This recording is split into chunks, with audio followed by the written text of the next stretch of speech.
सुष्मिता अपनी जेठानी शांति के साथ रहती थी। दिखाने को दोनों देवरानी जेठानी एक दूसरे से बहुत प्यार करती थी, लेकिन देवरानी जेठानी के बीच की लड़ाई उन दोनों के अलावा अगर कोई जानता था तो वो थे उनके पति। उन दोनों में हमेशा ही लड़ाई होती रहती थी, कभी खाने को लेकर तो कभी कपड़े को लेकर। ऐसे ही एक दिन सुष्मिता का पति वरुण अपनी पत्नी और अपनी भाभी शांति से कहता है, सुष्मिता भाभी और भैया, मैं सोच रहा था कि इस घर में एक नौकर रख लेते हैं, क्योंकि इस बड़े से घर में मेरी भाभी माँ और मेरी प्यारी पत्नी के अलावा और कोई नहीं रहता। इस घर की सफाई करने में इन दोनों का कितना समय बीत जाता है। ये हमारे लिए खाना कैसे बना पाएंगी? तो मैं सोच रहा हूँ कि इस घर में एक नौकर को ले आता हूँ। वरुण, आइडिया बुरा नहीं है, लेकिन इन दोनों का झगड़ा देखकर मुझे लगता है कि हमें 2 नौकर रखने चाहिए। भैया, इतना बजट कहाँ है कि हम 2 नौकर रख सके? अरे आजकल नौकर कितने महंगे हो गए हैं। ये बात तो है। ठीक है, फिर 1 नौकर रख लेते हैं। हाँ, इस घर में नौकर ले आओ, लेकिन 1 नहीं 2, क्योंकि जो नौकर मेरा काम करेगा, मैं नहीं चाहती कि वही नौकर मेरी जेठानी का भी नौकर बनकर रहे। हाँ, मैं भी नहीं चाहती कि मेरा नौकर तेरा काम करे। हाँ, तो कह दीजिए ना जेठ जी को कि आपके लिए भी नौकर ले आए वो। हाँ, मेरा पति मेरे लिए नौकर तो ले ही आएगा ना, क्यों नहीं लाएगा। इस तरह दोनों के बीच एक बार फिर से झगड़ा हो जाता है। ये देख वरुण और विक्रम उन दोनों की लड़ाई में ना पड़ते हुए अपने अपने काम पर निकल जाते हैं, और काम पर जाते जाते दोनों भाई आपस में एक दूसरे से बात करते हैं। भैया, अगर यही हाल रहा तो हम लोगों को कभी भी खाना समय पर नहीं मिलने वाला। हाँ, तुम सही कह रहे हो वरुण, इसलिए आज शाम को ही हमें एक नौकर का बंदोबस्त करना होगा। इस तरह विक्रम और वरुण अपने काम पर चले जाते हैं, तो वहीं दूसरी तरफ सुष्मिता और शांति की बहस होती रहती है। वो दोनों अपनी बहस में इतनी मगन हो जाती हैं कि उन दोनों को पता ही नहीं चलता कि कब समय बीत चुका है। ऐसे ही शाम हो जाती है, और शाम के वक्त जब डोरबेल बजती है, सुष्मिता दरवाज़ा खोलती है। उसके सामने वरुण और विक्रम के साथ एक नौकर दिखता है। उस नौकर को देखकर सुष्मिता वरुण से कहती है, अरे वाह वरुण जी, आप तो आज सुबह नौकर की बात कर रहे थे, और देखो शाम को आप नौकर भी ले आए अपने साथ। पति हो तो ऐसा, वरना ना हो।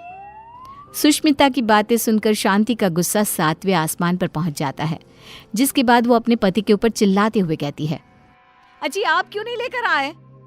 आपको दिखाई नहीं देता मैं कितनी थक जाती हूँ? अरे भाग्यवान, इस नौकर को मैं और वरुण हम दोनों ही लाए हैं। श्याम लाल किसी एक की चाकरी नहीं करेगा, बल्कि वो पूरे घर की सेवा करेगा। हाँ भैया, बिल्कुल ठीक कह रहे हैं। श्यामलाल, किचन ऊपर है, जाकर खाना बना दो। ठीक है साहब। श्यामलाल किचन में जा ही रहा था कि तभी शांति उसे रोकते हुए कहती है, अरे श्यामलाल, पहले तुम मेरा और विक्रम जी का खाना बना देना। इन दोनों को क्या है, इन दोनों का आराम से बनाते रहना, क्योंकि ये लेट नाइट्स होते हैं। ठीक है मैम साहब। अरे ऐसे कैसे? श्यामलाल, पहले तुम मेरा खाना बनाओगे। बेचारा श्यामलाल उन दोनों की बात में फंस जाता है। वो सर पर हाथ रखकर बैठ जाता है, क्योंकि उसे समझ में ही नहीं आ रहा था कि पहले किसका खाना बनाया जाए। ये देख अब विक्रम श्यामलाल का समय फिक्स कर देता है, और अपने समय अनुसार श्यामलाल अपना काम करता है। कुछ दिन तो घर में शांति का माहौल बना रहता है, लेकिन एक दिन श्यामलाल कपड़े धोने के लिए सुष्मिता के पास जाता है और उसे कहता है, मेम साहब, कपड़े धोने के लिए हैं तो आप मुझे दे दीजिए, मैं अभी आपके कपड़े धो देता हूँ। उसकी बात सुनकर शांति आती है और उसके ऊपर चिल्लाते हुए कहती है, श्यामलाल, तुम पहले मेरे कपड़े धोगे।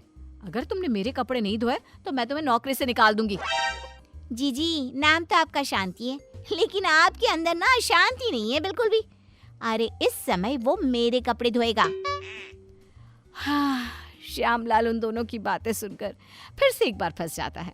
दुखी होते हुए कहता है, मेम साहब, आप दोनों ही मुझे अपने कपड़े दे दीजिए, मैं एक साथ कपड़े धो दूंगा। नहीं, हमारे कपड़े एक साथ नहीं धुलेंगे। नहीं, हमारे कपड़े एक साथ नहीं धुलेंगे। उनकी बात सुनकर श्यामलाल बेचारा एक बार फिर कंफ्यूज हो जाता है, और वहां से मुंह लटकाए नीचे किचन में जाकर काम करने लगता है। ऐसे ही समय बीतने लगता है, और एक दिन श्यामलाल शांति के कमरे में कुर्सी पर खड़ा होकर पंखे को रगड़ रगड़ के साफ कर रहा था। ये देख सुष्मिता नौकर के ऊपर चिल्लाते हुए कहती है, श्यामलाल, तुमने आज तक इस तरह से मेरे कमरे की सफाई तो नहीं करी। अरे ऐसी कौन सी मेहरबानी करी है जेठानी जी, जो तुम उनके कमरे की इतने अच्छे से सफाई कर रहे हो?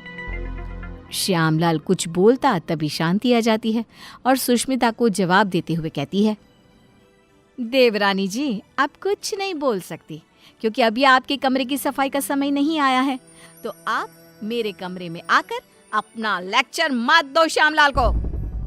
सुष्मिता मुंह बनाते हुए वहां से अपने कमरे में चली जाती है। कुछ समय बाद श्यामलाल सुष्मिता के कमरे की सफाई करने आता है। सुष्मिता श्यामलाल से अपने दरवाजे को भी घिसवाती है और अपने शीशे को भी चमकवाती है। कभी अपने कमरे के फर्श को अच्छे से रगड़वाती है और इस तरह श्यामलाल पूरी तरह से फंस जाता है। उसे समझ में ही नहीं आ रहा था कि इन दोनों को कैसे संभाला जाए, लेकिन वो बेचारा करता भी क्या, मजबूर था।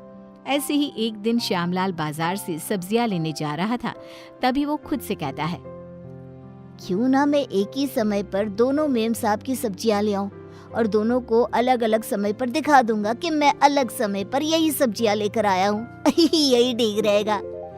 इस तरह श्यामलाल सब्जियों को लेकर आ जाता है, लेकिन जैसे ही वो घर में घुसता है वैसे ही उसके सामने सुष्मिता और शांति खड़ी होती है। ये देख श्यामलाल के पसीने छूट जाते हैं। ये देखकर सुष्मिता कहती है, क्यों श्यामलाल, तुम्हारे पसीने क्यों छूट रहे हैं? तुमने कोई गलत काम किया है क्या? श्यामलाल, मैंने कितनी बार मना किया था कि इसके काम के साथ मेरा काम नहीं करना, लेकिन तुमने फिर से वही किया ना जो तुम्हें नहीं करना था। इस तरह दोनों अब श्यामलाल को खरी खोटी सुनाने लगती है और इतना सुनने के बाद कोई नौकर उनके घर में काम कर ले, ऐसा तो हो ही नहीं सकता।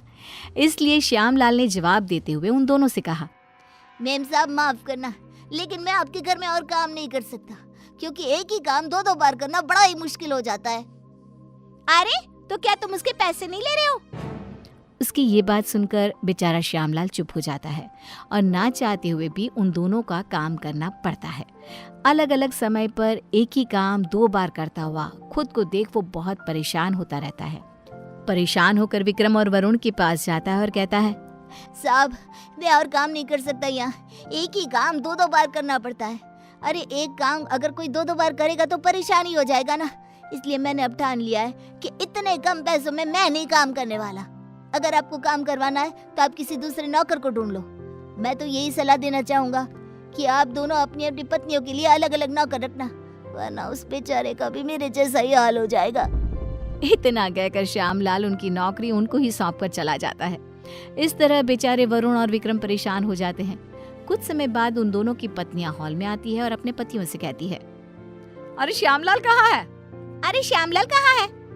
दोनों भाई एक दूसरे की तरफ देखते हैं और कहते हैं, वो काम छोड़कर चला गया, तुम दोनों ने उसके नाक में दम कर रखा था। अच्छा, तो हम लोगों ने उसके नाक में दम कर रखा था तो तुमने उसको निकाल दिया ना, तो अब इस घर का काम तुम लोग ही करोगे। हाँ, मेरी देवरानी बिल्कुल सही कह रही है, अब इस पूरे घर का काम तुम लोगों को ही करना होगा। इतना कहकर दोनों देवरानी जिठानी चली जाती हैं। अब बेचारे वरुण और विक्रम दोनों को ही घर का काम करना पड़ता है। घर की सफाई, कपड़े धोते, बर्तन धोते और खाना बनाने के बाद बेचारे दोनों ऑफिस जाते।